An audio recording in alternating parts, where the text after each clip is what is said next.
오늘은 팟패치라는 회사에 대해서 알아보려고 하는데요. 쿠팡이 다른 회사를 생기지 않으면 인수를 안 한다고 하는데요. 팟패치라고 하는 글로벌 명품 사이트를 6,500억 원이나 들여서 인수를 했다고 해요. 쿠팡이 190개국 진출해 있는 명품 의류 플랫폼 팟패치를 인수했다 이러면서 여러 언론 매체가 보도를 하고 있습니다.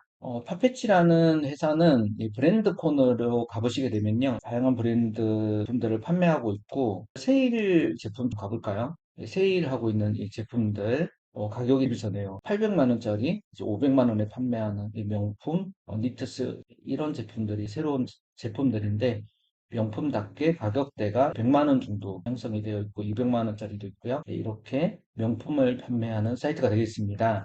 정리를 해봤는데 간단하게 살펴보면요. 쿠팡은 영국 런던의 명품 플랫폼인 포르투갈 출신의 호세 네베스라는 CEO분이 2007년에 영국 런던에 설립을 했고 명품 플랫폼입니다.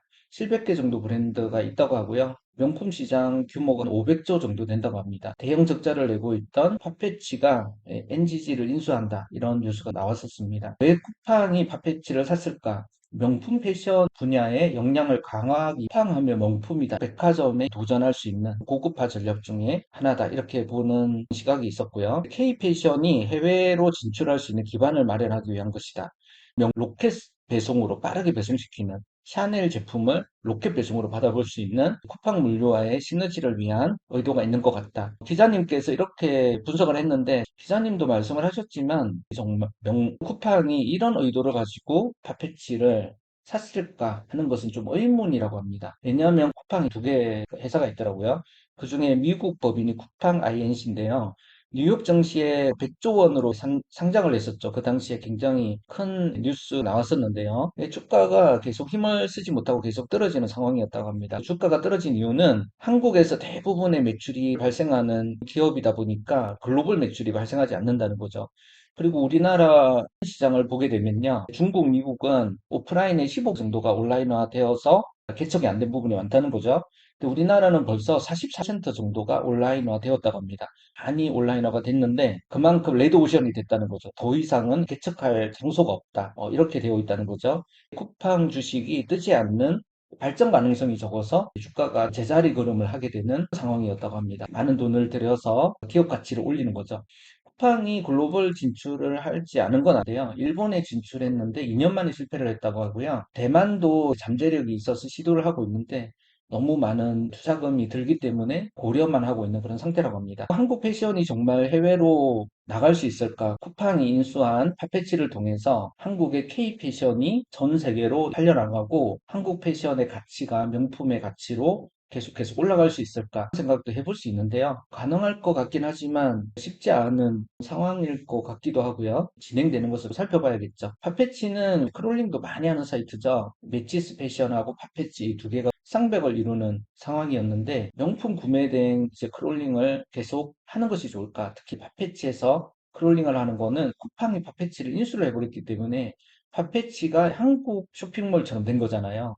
글로벌한 영향력을 가지고 있긴 하지만 약간 이탈리아의 필라라는 브랜드를 한국이 사가지고 한국화된 브랜드들이 있잖아요. 그런 느낌인 것 같아요. 여담이긴 하지만 놀부부대찌개 이거는 중국 자본이 이렇게 사가지고 중국 회사가 운영을 하고 있잖아요. 그렇게 퓨전화되는 느낌인데요. 팟패치가 잘 안 되었던 이유는 큰 명품이 자체 온라인 쇼핑몰을 활성화시키면서 고객 데이터가 필요한 거죠. 나이키도 아마존에서 나온 이유가 고객 데이터를 확보를 해야만 앞으로 전략을 세울 수가 있는 마케팅 전략 때문에 데이터가 필요했던 거죠. 그래서 온라인 쇼핑몰들도 팟패치 같은 멀티 브랜드 샵에 입점을 해가지고 판매하는 것보다는 자체 온라인 쇼핑몰을 만들어서 어떤 상품들이 클릭이 많이 되고 구매가 많이 되고 고객 피드백을 직접 받아볼 수도 있는 거고요. 마케팅 전략도 직접 펼칠 수가 있기 때문에 큰 명품 회사들이 온라인 쇼핑몰을 활성화하면서 패치가 잘 안 되는 이유가 있었던 것 같습니다. 그래서 이제 어떻게 해야 될 것인가 꾸준히 판매해 보셔야 될 것 같고 해외 판매 할로도 K패션이 전 세계로 글로벌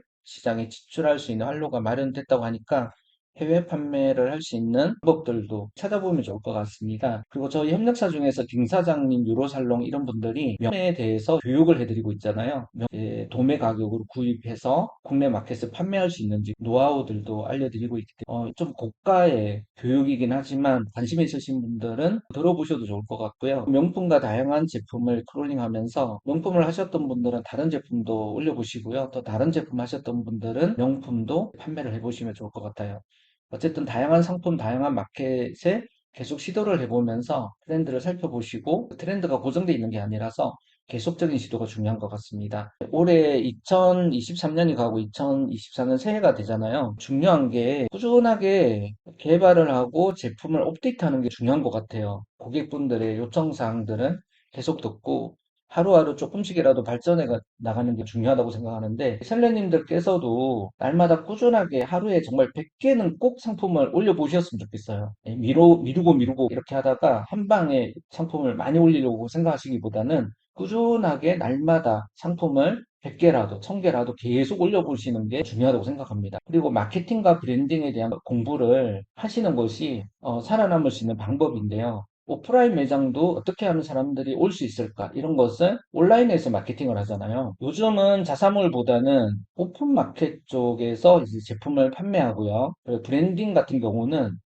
좋은 정보들을 계속 누적시켜서 다른 분들이 참고할 만한 좋은 정보들을 축적시켜서 자사 블로그라든가 이런 것을 통해서 브랜딩을 하는 게 요즘 트렌드라고 하는데요. 신뢰성을 주고 나는 이런 일을 하고 있고 내가 그동안 해놓은 흔적들, 노력들이 이 담겨 있다. 이런 방식의 그 마케팅이 트렌드라고 하거든요. 꾸준하게 날마다 아웃풋을 만들어내고 계속 축적시키는 방식으로 하시는 게 좋은 것 같은데 상품 등록 자체도 계속 축적을 하는 거고요. 마케팅이나 브랜딩도 시간이 지나면서 계속 바뀌잖아요. 그래서 이런 부분에 대해서도 유튜브도 많이 들어보시고 꾸준하게 정보를 계속 축적해 가는 것이 중요하다고 생각합니다. 그리고 이 정보를 축적하는 것 못지않게 우리 대표님들께서도 유튜브라든가 블로그라든가 자사 홈페이지라든가 온라인으로 계속 업데이트를 하면서 신뢰를 줄 수 있는 것이 필요하다고 생각하는데 저희 정비소프트 같은 경우에는 제품도 꾸준하게 만들면서 하루는 동기부여나 브이로그나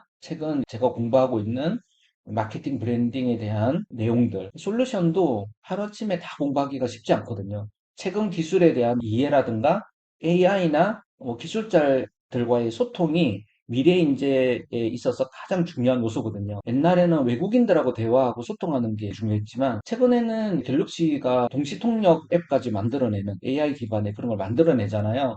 그러다 보면 이제 남은 것은 AI와 어떻게 소통할 것인가, 또 기술 업체들과 어떻게 소통을 해 나갈 것인가, 발전해 나가는 기술 시대와 어떻게 소통하면서 따라갈 것인가 하는 것이 아주 중요하겠죠. 그런 자료들을 제가 계속해서 올려보려고 하고 있습니다.